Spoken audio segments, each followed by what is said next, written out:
Assalamualaikum warahmatullahi wabarakatuh. Perkenalkan, saya Suci Dwi Anissa dengan NPM 1762-10393 dari Program Studi Pendidikan Bahasa dan Sastra Indonesia Fakultas Keguruan dan Ilmu Pendidikan Universitas Islam Riau. Baiklah, pada kesempatan kali ini saya akan mempresentasikan proposal saya dengan judul Analisis Kepribadian Tokoh Hujan dalam novel Pesan Cinta dari Hujan, karya Erni Aldajai, dengan dosen pengampu Dr. Hajah Erni MPD. Baiklah, langsung saja saya jelaskan latar belakang dari proposal saya, yaitu karya sastra adalah suatu karya kreatif yang dihasilkan berdasarkan olah pikir pengarang secara interpretatif. Sebagai karya imajinatif, karya sastra bisa memperlihatkan tokoh-tokoh yang mewakili perilaku manusia yang beragam.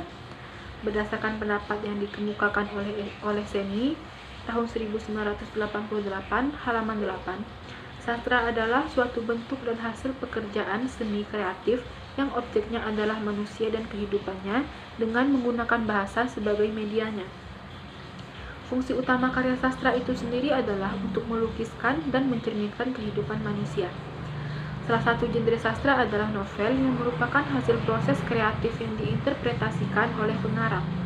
Novel berbeda dengan cerpen karena bentuknya yang panjang sehingga novel tidak dapat mewarisi kesatuan yang padat yang dimiliki oleh cerpen. Menurut Stanto 2007 halaman 90. Seksi novel yang panjang akan mengurangi kepekaan pembaca terhadap bagian-bagian kecil dari alur cerita. Agar novel lebih mudah dipahami, perlu dibuat semacam daftar yang menampung setiap peristiwa pada setiap bab. Menurut Stanto 2007 halaman 90. Permasalahan yang sering diangkat oleh pengarang dalam karya-karyanya biasanya berangkat dari permasalahan kejiwaan atau psikologi. Hal tersebut dikarenakan dalam kajian psikologi mengkaji tentang perilaku tokoh-tokoh dalam novel yang dihasilkan. Kajian psikologi tersebut memiliki kajian berupa psikoanalisis. Psikoanalisis adalah wilayah kajian psikologi sastra. Model kajian ini pertama kali dimunculkan oleh Sigmund Freud, seorang dokumenter termuda dari Wina. Dalam kajian psikologi sastra ada beberapa mengungkapkan psikoanalisis kepribadian yang dipandang melalui 3 unsur kejiwaan, yaitu id, ego, dan superego. Menurut Endaswara 2013 halaman 10. Dari latar belakang yang telah saya jelaskan, rumusan masalahnya yang pertama yaitu bagaimana struktur novel Pesan Cinta dari Hujan karya Erni Aldajai, dan yang kedua bagaimana kepribadian tokoh hujan dalam novel Pesan Cinta dari Hujan karya Erni Aldajai. Dengan tujuannya yang pertama untuk memaparkan struktur novel Pesan Cinta dari Hujan karya Erni Aldajai, dan yang kedua untuk memaparkan kepribadian tokoh hujan dalam novel Pesan Cinta dari Hujan karya Erni Aldajai. Tinjauan pustaka. Yang pertama, novel. Novel mampu menghadirkan perkembangan satu karakter, situasi sosial yang rumit, hubungan yang melibatkan banyak atau sedikit karakter, dan berbagai peristiwa ruwet yang terjadi beberapa tahun silam secara mendetail, menurut Stanto 2007 halaman 90. Ciri khas novel ada pada kemampuannya untuk menciptakan satu semesta yang lengkap, sekaligus rumit. Ini berarti novel dikatakan lebih mudah sekaligus lebih sulit dibaca dibandingkan cerpen. Yang kedua yaitu teori struktural. Abrams dalam Wahyu Ningtyas dan Santoso 2011 halaman 1 mengatakan ada 4 pendekatan terhadap karya sastra, yaitu pendekatan mimetik, pendekatan pragmatik, pendekatan objektif, dan pendekatan ekspresif. Teori struktural termasuk dalam pendekatan objektif, yaitu pendekatan yang menganggap bahwa karya sastra sebagai makhluk yang berdiri sendiri, menganggap bahwa karya sastra bersifat otonom, terlepas dari alam sekitarnya, baik bagi pembaca bahkan pengarangnya sendiri. Unsur-unsur pembentuk novel yang utama menurut Wahyu Ningtyas dan Santoso 2011 halaman 2 meliputi tema, tokoh, alur atau plot, dan latar atau setting. Yang ketiga yaitu psikologi dan psikologi sastra. Psikologi adalah suatu disiplin ilmu mengenai kejiwaan. Psikologi merupakan ilmu yang berdiri sendiri, tidak bergabung dengan ilmu-ilmu lain.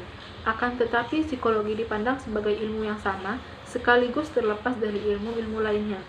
Menurut Wahyu Ningtyas dan Santoso 2011 halaman 8. Psikologi berkaitan dengan ilmu sastra atau humaniora.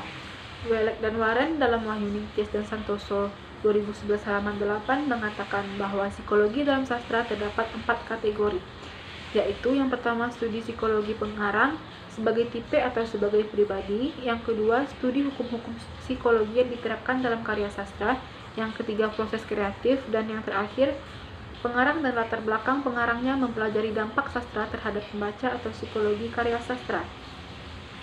Penelitian psikologi sastra memiliki peranan penting dalam pemahaman sastra karena adanya beberapa kelebihan. Yang pertama, pentingnya psikologi sastra untuk mengkaji lebih mendalam aspek perwatakan. Yang kedua, dengan pendekatan ini dapat memberi umpan balik kepada peneliti tentang perwatakan yang dikembangkan.